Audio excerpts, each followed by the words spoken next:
The diseases of attitude. It's never that pleasant to talk about the negative, but we got to talk about it because life is part negative. These attitude diseases are like weeds that grow in the garden. It's a normal part of life. Here's a good phrase to note. Negative is normal. It's not successful, but it's normal. It's part of life. And here's the next key, in my opinion. You must learn to handle the negative. Don't ignore it, handle it. Now, I know some people teach the other way. And listen to them, and listen to me, and then make up your own mind, right? Don't be a follower, be a student. But I say you got to handle the negative. You don't have to live in it. You don't have to dwell on it, but you do have to handle it, my opinion. I know some people teach, just turn your head real quick and say, there's no weeds, there's no weeds, there's no weeds. They'll take your garden. So you've got to handle the negative. Here's what part of it is. It's called the Great War Between Good and Evil. Mr. Reynolds and I are working on a new book this year called The Great War Between Good and Evil. And there is a war on. The minute you were born, you got involved in the war between good and evil, between darkness and light, between negative and positive, between evil and good, between tyranny and democracy, between weeds and human activity. I mean, the war is on. If democracy sleeps, guess who never sleeps? Tyranny. In the absence of light, guess what's automatic? Darkness. If good does not arouse itself and become active, guess what moves in? Evil. It's a war. A mental war, a physical war, a financial war, between enterprise and ease, between accomplishment and failure. It's a war. That's why there's an Old Testament phrase that gives the best advice for human activity when it says, 6 days labor, 1 day rest. Now, I'm sure we've taken that to mean, don't work all 7 days, take one off. Here's what it also means, only take one off. Or you're liable to lose the war. Now, we've got it down to 5 and 2, and maybe that's not too dangerous, I don't know. If God would have thought of 5 and 2, he might have made it 5 and 2. I don't know. You can't think of everything. But here's what it does mean. Enterprise is better than ease. If you rest too long, the jungle overtakes the village.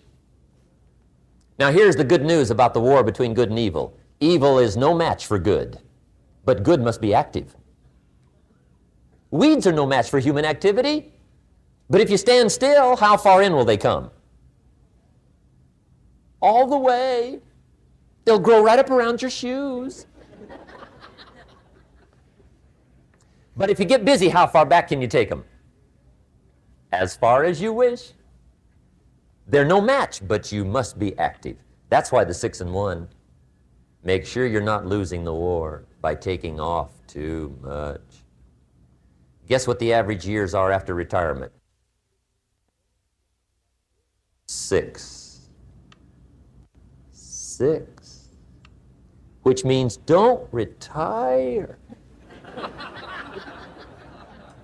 Your chances are too slim. Okay. The war between good and evil, the weeds. You got to make sure you recognize the negative, handle it, deal with it, and then go on. Let's make a list of the diseases of attitude that can wreck all your chances to do well. One of the words that destroys everything is called neglect. Neglect. And I found this out. A week of neglect could cost you a year of repair. It isn't worth it. So what to be on the lookout for? Here's the list. If you were making it, you'd have the same list I've got. Right? We're not covering anything new tonight. This is a reminding session, not a teaching session. But it doesn't hurt to go over it again. Here's the list. Attitude diseases. Number one is indifference. The shrug of the shoulder. The guy's not even concerned. He's just drifting. This is called the mild approach to life. A disease known as mildness.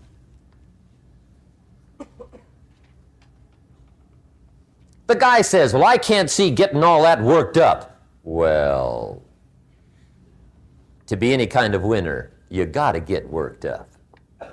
There's one problem with drift. You cannot drift to the top of the mountain. And the good Lord said in the closing chapters of the Bible, here's the best way to live, one way or the other. That's best. Hot or what's next best? Cold is next best to hot. Not the half-baked middle, lukewarm, not too hot, not too cold. What a sad way to live. I think what it means is pick a direction and go with everything you got. Just pick one and go. Somebody says, yeah, but what if it's the wrong direction? You'll find out quicker. It won't take you 25 years to wake up and say, oh no, I've been walking the wrong road. I told my staff the other day, next best to prosperity is adversity. If one doesn't get you, pray for the other. We all do better from one of two reasons, inspiration or desperation.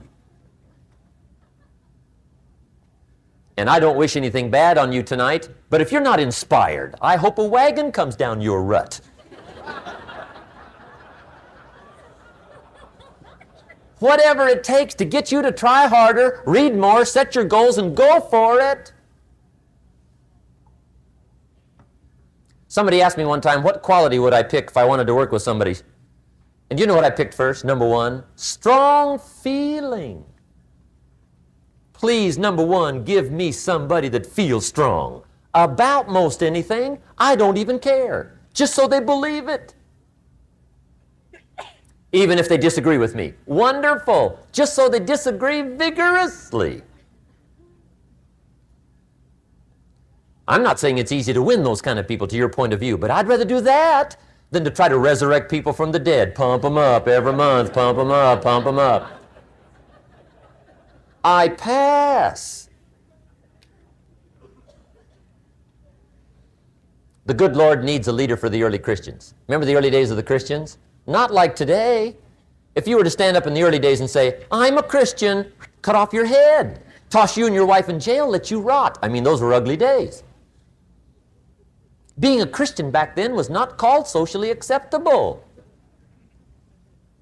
They didn't have 125,000 in the Los Angeles Coliseum to hear Billy Graham on a Sunday afternoon. Not back in those days.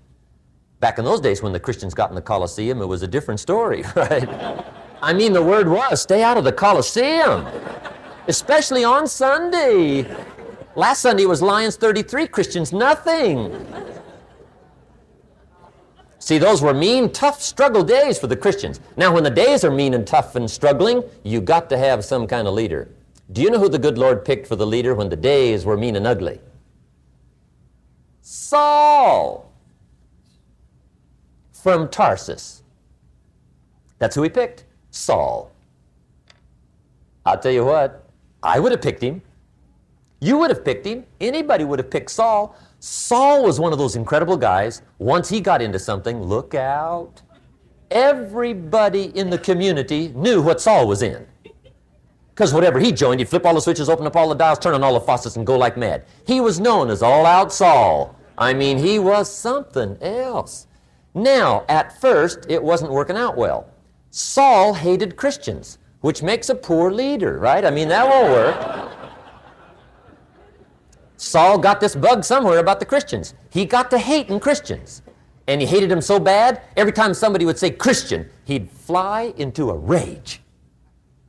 And I guess he decided one day, it was his mission in life to get rid of all the Christians. He was Saul anyhow, could do most anything he wanted to. So he got him these letters of authority to go around to the various communities and hunt down the Christians. They said, do whatever you want to with them, Saul. They're unpopular anyhow. Drag them in the streets, whip them, stone them, torture them, kill them. You mention the name Saul from Tarsus to the early Christians. I'll tell you what they would do. They would run, hide, lock the doors, leave town, dive underground. I've been in the catacombs of Rome where they hid. He was mean. I mean, terribly mean. But remember the story? One day Saul's making it for Damascus. Heard about some new Christians, flies into a rage, takes off for Damascus. And the story said he was angry. There's a little sentence in the story that says, on his way to Damascus, he was breathing out threatenings and slaughter, which meant he felt rather strong about the idea, right? That's strong, that's strong. But on this journey, right, according to the story, as Saul was making his way to Damascus, the good Lord looks down out of heaven and says, there's my man, Saul. He's got to be something else. And according to the story, this great light shines out of heaven, knocks him flat, right off his horse, grinds his face in the dirt, and blinds him for 3 days. The good Lord using recruiting tools we can't use, but when you're Lord, right? To make a long story short, Saul from Tarsus becomes converted to Christianity. He becomes Paul, the great leader, the apostle. And without a doubt, the good Lord got him a dandy. One he didn't have to pump up every month. In one of his later writings, he said, the things I once hated, I now love. The things I once loved, I now hate. See, that's strong. Here's the key to the good life. Learn to put everything you've got into everything you do. Whatever you are doing, pour it on. It will quickly open up into opportunity or quickly disclose to you that you ought to be doing something else. The delusion is, if I had a better job, I'd really pour it on. See, that's delusion. Wherever you are, pour it on. Don't give somebody half a job for a day's pay. Pour it on. See, that'll help change your life. Get rid of this disease. Here's the next attitude disease, indecision. Mental paralysis. The guy can't make up his mind and it becomes a disease. Pretty soon he knows he's got it. The guy says, well, I know I'm on the fence. But he says, what if I get off on the wrong side? Listen, after a while it doesn't matter. Just get off. Any side will do. A life full of adventure is a life full of many decisions. The ones that turn out to be wrong give you better experience to make better decisions. So don't see how many decisions you can get out of, see how many you can get into. That's where the adventure is. So shake off this disease, indecision. The next one is doubt. Doubt's like a plague. And one of the worst is self-doubt. There are many, but that's one of the worst. The guy doubts himself. Doubts if it'll last that long for him. Doubts if he can do that well. Doubts if he can make that much. Doubts if he can accomplish all that. A chronic, excellent self-doubter. You can imagine what damage that does to your future. So here's the key. Turn this coin over and become a believer. And there's many things to believe in. One of the majors is yourself. The understanding of self-worth is the beginning of progress. Now, if those three don't get you, this one will. Worry. That's a devastating disease. Worry. Worry causes health problems, social problems, personal problems, family problems. It's devastating. Worry long enough, it'll drop you to your knees. Could reduce you to begging. I know how bad this one is. I used to have it bad. I used to be known as a super worrier. Not a super warrior. No, super worrier. My family wished I'd have been a warrior. I got those years to make up for. But I'll tell you what. My advice to you is do what I finally did on worry. Give it up. Who needs it? I'm not saying it's easy. I'm saying it's worth it. It took me almost 1 year to kick the worry habit, and it was not an easy year. It was one of the toughest years I ever spent, but I finally got that monkey off my back. And I discovered you could live the most incredible life free of worry. Not free of challenge, not free of difficulty, free of worry. I learned how to do it, and you can. Here's the next attitude disease. Overcaution. Some people never will have much. They're too cautious. Now, you can also be too reckless, but you can also be too cautious. This is called the timid approach to life. And my caution was always the risk. Risk used to drive me right up the wall. I used to say, what if this happens? It's called the language of the poor. What if this happens? And on top of that, if this was to happen, look at the fix I'd be in. I better not try. I could always ace myself out. Then I'll tell you what changed my whole life when I finally discovered it's all risky. The minute you were born, it got risky. If you think trying is risky, wait till they hand you the bill for not trying. If you think investing is risky, wait till you get the tab for not investing. See, it's all risky. Getting married is risky. Having children is risky. Going into business is risky. Investing your money is risky. It's all risky. I'll tell you how risky life is. You're not going to get out alive. That's risky. The Englishman says, well, if that's the way it's going to work out, let's give it a go. Right, that's what it's for. Give it a go. Somebody says, yeah, but I'm looking for safety and security. Fine, then huddle in a corner. We'll cover you with a sheet, bring you 3 meals a day. And we'll protect you, feed you, look after you, care for you. We won't let anything happen to you, and you'll probably live to be 100. The guy said, well, yeah, I'd live to be 100. But what a way to live. Right. What a way to live, safe and secure. Don't ask for security. Ask for adventure.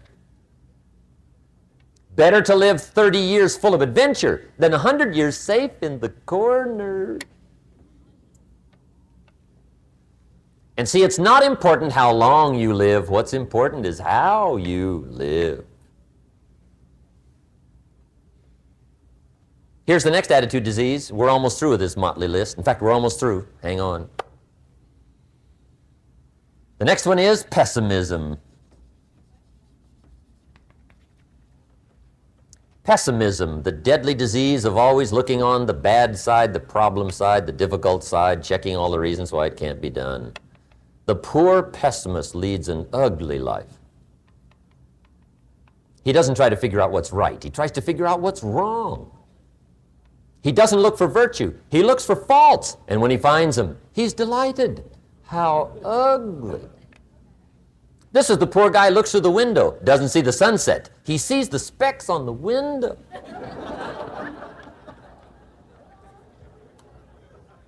And this is the poor guy, right, who rushes up, takes such leave of his senses. This guy rushes up and he says, I've got 5 good reasons why it won't work. He's so dumb he doesn't know all you need's 1. He's got 5.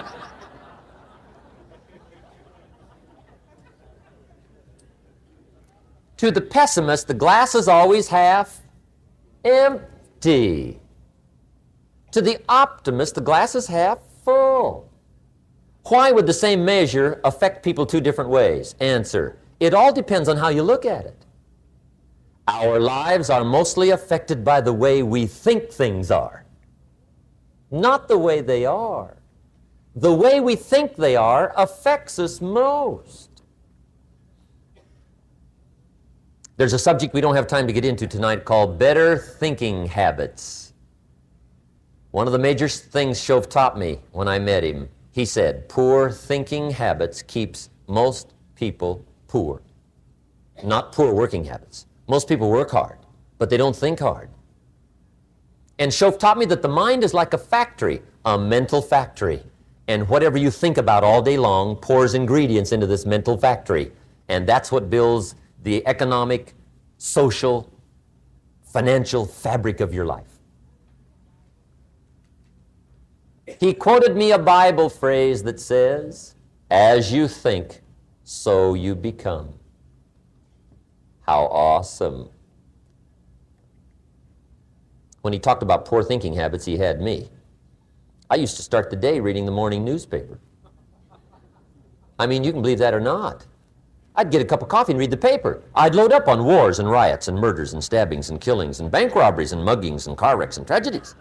I'd even read the back pages. I seem to like that stuff for some weird reason. I'd load up on all that, and then I'd start the day. You can imagine the kind of days I used to have. You walk around on your financial knees. They call you economic peewee.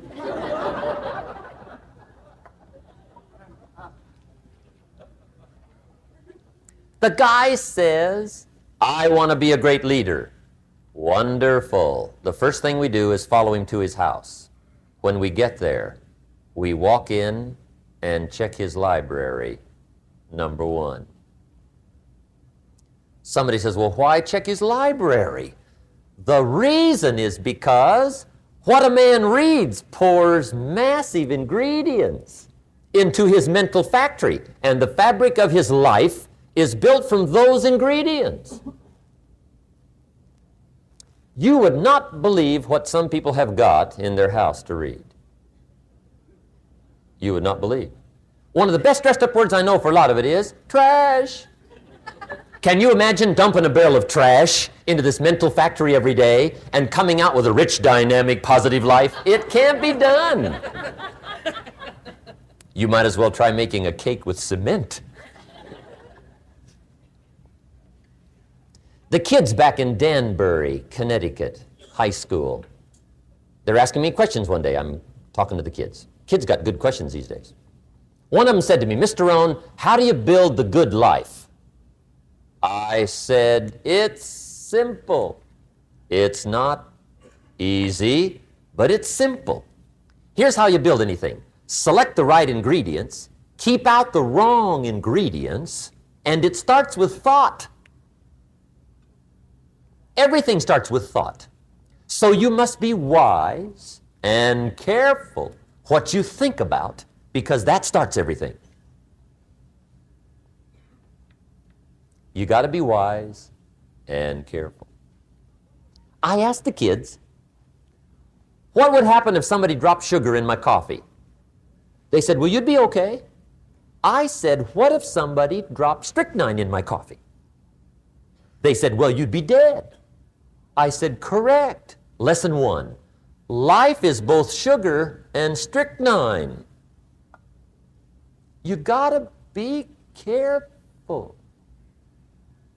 I said, what if my worst enemy drops in the sugar? They said, will you be okay? I said, what if my best friend, even by accident, drops in the strychnine? They said, well, you'd be dead. I said, correct. Lesson two, watch your coffee.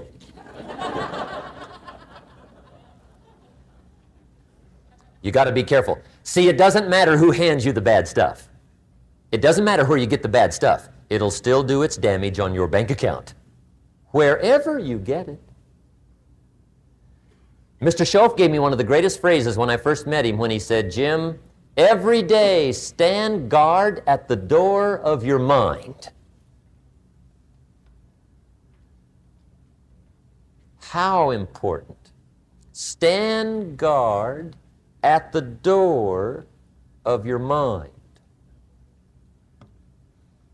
And you decide what goes into your mental factory. Don't let anybody just dump anything they want to in your mental factory, because you've got to live with the results. Okay, here's the last disease, and we're through with this list. In fact, we're almost through. Hang on. The last subject is very brief. The last disease, but this one is deadly.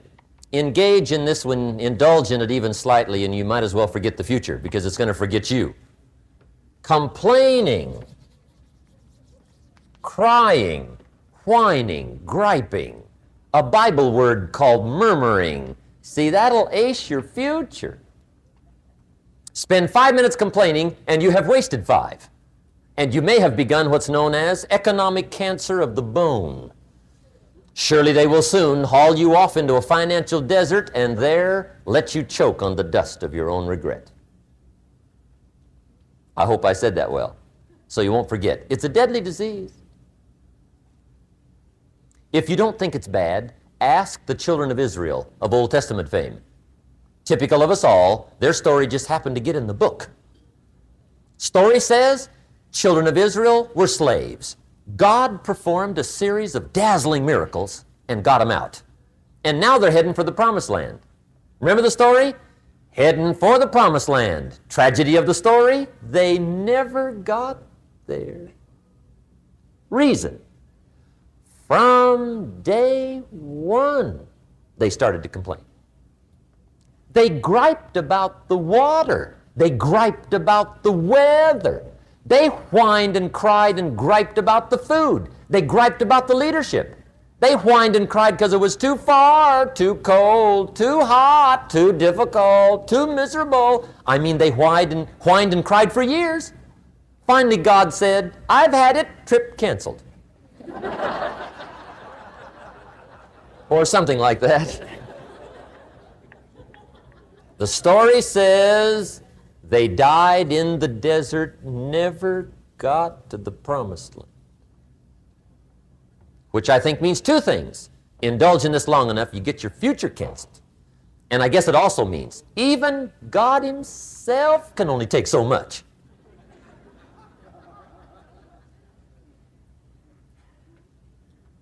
Okay. Just be on the lookout of the things that can destroy all the good you start. The war is on. And this evening, tomorrow, mentally, personally, socially, economically, you got to make sure you're winning the war. And this is part of it.